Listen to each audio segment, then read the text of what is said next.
Class 8 क्या निराश हुआ जाए, आपको पढ़ा रही थी। शब्दार्थ समझा दिया था मैंने आपको, है ना। तो शब्दार्थ अच्छे से समझ लीजिएगा। उसके बाद आप ये जब मैं चल रही हूँ तो इसको मैं एक एक पैराग्राफ आपका ले रही हूँ, तो वो पैराग्राफ आपको समझाती भी जा रही हूँ और कराती भी जा रही हूँ। तो इसमें आप पाठ का नाम दिमाग में बिठा लीजिए। और लेखक का नाम क्या है? लेखक का नाम ये आपका एक क्वेश्चन तो इसमें रखा ही रहता है, इसलिए याद रखिए। क्या नाम है? हजारी प्रसाद द्विवेदी। क्या नाम है? हजारी प्रसाद।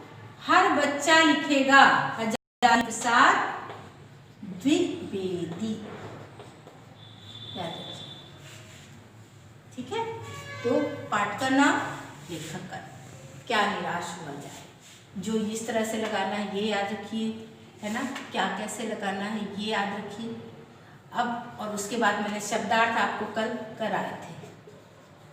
पैराग्राफ आपका चल रहा था तो मैं पैराग्राफ आपका करा रही हूँ। ठीक है बच्चों, तो आइए बुक से ही करवा देती हूँ।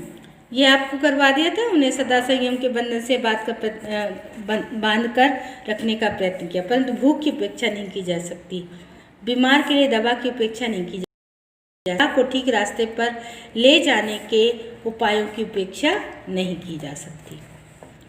हुआ यह है कि इस देश के कोटि मतलब सैकड़ों हजारों लोग, जो बहुत सारे लोग हैं, कोटि सैकड़ों दरिद्र जनों की हीन अवस्था को दूर करने के लिए ऐसे अनेक कायदे कानून बनाए गए हैं जो कृषि मतलब खेती, उद्योग पता ही है आपको, व्यापार जो कारखाने होते हैं, वाणिज्य, शिक्षा और स्वास्थ्य की स्थिति को अधिक उन्नत और सुचारू बनाने के लक्ष्य से प्रेरित हैं। परंतु जिन लोगों को इन कार्यों में लगना है उनका मन सब समय पवित्र नहीं होता। प्रायः वे ही लक्ष्य को भूल जाते हैं और अपनी ही सुख सुविधा की ओर ज़्यादा ध्यान देने लगते हैं। समझ में आ गया? इनके लिए ये सारे कानून बनाए गए, कृषि उद्योग वाणिज्य, इनमें उनको उन्नत बनाने के लिए काफ़ी नियम कायदे बने, उनको सुचारू रूप से लागू किया गया। परंतु कई बार क्या होता है, ऐसे लोग भी जिनके लिए सब कुछ किया जाता है वही अपने लक्ष्य को भूल जाते हैं। क्या उद्देश्य है, क्या करना है, सब भूल जाते हैं और अपनी ही सुख सुविधाओं की तरफ ज़्यादा ध्यान देने लगते हैं। भारतवर्ष सदा कानून को धर्म के रूप में देखता आ रहा है। भारतवर्ष में क्या है? कानून को धर्म के रूप में, जो कानून है वही धर्म है, धर्म ही कानून है, कानून ही धर्म है। तो कानून को धर्म के रूप में देखता आ रहा है। आज एकाएक कानून और धर्म में अंतर कर दिया गया है। धर्म को धोखा नहीं दिया जा सकता, कानून को दिया जा सकता। धर्म के नाम पर कोई धोखाधड़ी ना करो, लेकिन कानून को हम धोखा दे सकते हैं, कानून का हम उल्लंघन करते हैं, कानून को हम नहीं मान सकते हैं, लेकिन हम धर्म के नाम पर बड़ी बड़ी बातें करते हैं। यही कारण है कि जो लोग धर्म भीरू हैं वे कानून की त्रुटियों से लाभ उठाने में संकोच नहीं करते। आपको बताया इसका अर्थ। यही कारण है कि जो धर्म से डरते हैं वे कानून की त्रुटियों से लाभ उठाने में संकोच नहीं करते। इस बात के पर्याप्त प्रमाण खोजे जा सकते हैं कि समाज के ऊपरी वर्ग में चाहे जो भी होता रहा हो, भीतर भीतर भारतवर्ष अब भी यह अनुभव कर रहा है कि धर्म कानून से बड़ी चीज़ है। अब भी सेवा, ईमानदारी, सच्चाई और आध्यात्मिकता के मूल्य बने हुए हैं। वे दब अवश्य गए हैं लेकिन नष्ट नहीं हुए हैं। धर्म कानून से बड़ी चीज़ है। अब भी सेवा, ईमानदारी, सच्चाई और आध्यात्मिकता के मूल बने हुए हैं। अभी भी मतलब कह सकते हैं कि कानून और धर्म में एक नयापन है। अभी भी कुछ ऐसे लोग हैं जो कहते हैं कि सेवा, ईमानदारी, सच्चाई को ही जीवन के मूल्य मानते हैं। वे भले ही कम हो गए हैं लेकिन नष्ट नहीं हुए हैं। आज भी वह मनुष्य से प्रेम करता है, महिलाओं का सम्मान करता है, झूठ और चोरी को गलत समझता है, दूसरी पीड़ा पहुंचाने को पाप समझता है, हर आदमी अपने व्यक्तिगत जीवन में इस बात का अनुभव करता है। समाचार पत्रों में जो भ्रष्टाचार के प्रति इतना आक्रोश है वह यही साबित करता है कि हम ऐसी चीज़ों को गलत समझते हैं और समान तत्वों की प्रतिष्ठा कम करना चाहते हैं जो गलत तरीके से धन या मान संग्रह करते हैं। तो आज भी संसार में ऐसे लोग हैं जो महिलाओं का सम्मान करते हैं, उनकी पीड़ा को समझते हैं,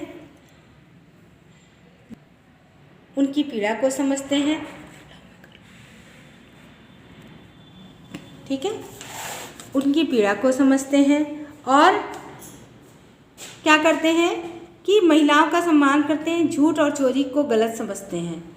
संसार में बहुत सारे लोग आपको ऐसे मिल जाएंगे, बहुत सारी जगहों पे और अभी भी हर जगह कुछ ऐसे लोग मिल जाएंगे जिनमें मानवीय मूल्यों का पूरा समावेश है, जो ईमानदार हैं, सेवादार हैं, सत्य बोलते हैं, सच्चे हैं, आध्यात्मिकता के मूल हैं, धार्मिक हैं और ऐसे लोग महिलाओं का सम्मान करते हैं, झूठ नहीं बोलते, चोरी नहीं करते, दूसरों की पीड़ा दूसरों को पीड़ा पहुंचाना में अगर पहुंचाने का को पाप समझते हैं। कोई उनके कारण पीड़ित है तो वो उनको लगेगा बड़ा पाप हो गया। आगे एक लेसन पढ़ेंगे कि कुछ ऐसे लोग हुआ करते थे कि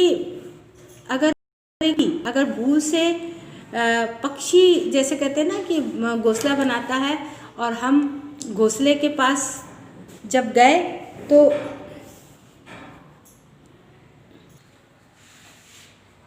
एक बार क्या हुआ कि कहते हैं कि जैसे पहले के ज़माने में हुआ करता था कि हम लोग, आज भी होता है ऐसा बात नहीं है कि पहले हमने अक्सर होता था कि हम पक्षियों के लिए दाना डालते थे, पक्षियों के अगर घोंसला बना दिया तो उसके आसपास भी हम उसको सही कर देते थे ताकि कहीं कुछ उनको परेशानी ना हो, है ना।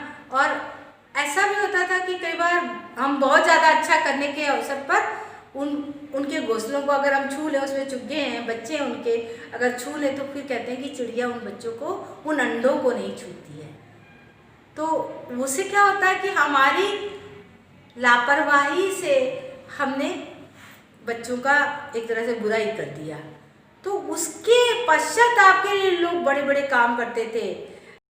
नाम के एक बड़े हमारे थे संत, उन्होंने चींटे को अगर गलती से उनके पैरों के नीचे आ गया तो उसके लिए उन्होंने व्रत रखा कि हमसे बड़ी गलती हो गई कि मैंने चींटे को पैरों से दबा दिया।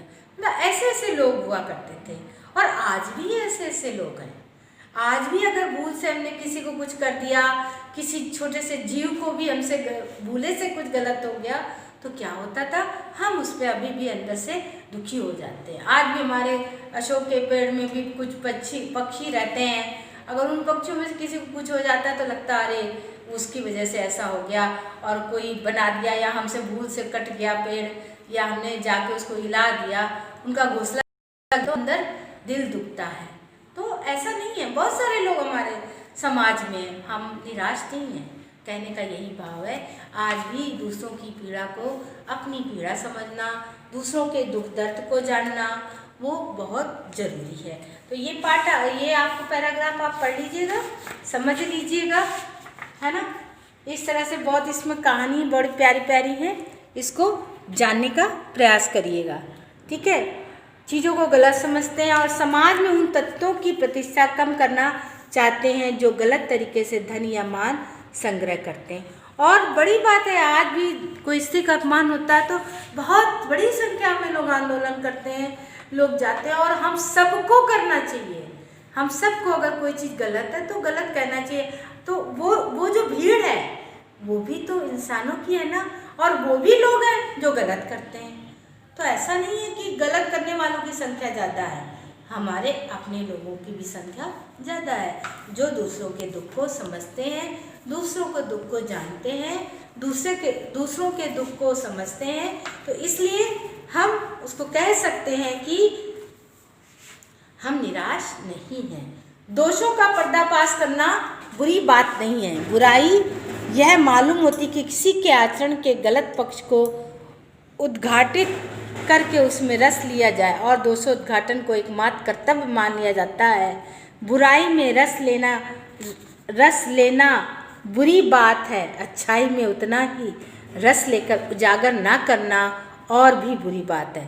सैकड़ों घटनाएं ऐसी घटती हैं जिन्हें उजागर करने में लोक चित्त में अच्छाई के प्रति अच्छी भावना जगती है। मैं ये इसलिए पढ़ाती हूँ बार बार कि आप रीडिंग करें बच्चों, ठीक है, आप रीडिंग करें, आप पढ़ें, समझें, और जितनी रीडिंग करेंगे आपको, एक बार आपको अर्थ नहीं समझ में आता कोई बात नहीं, आप पढ़ें जरूर। इसलिए एक एक पैराग्राफ थोड़ा थोड़ा समझाने का प्रयास कर रही हूँ, बाकी आप ध्यान रखें, ठीक है बच्चों।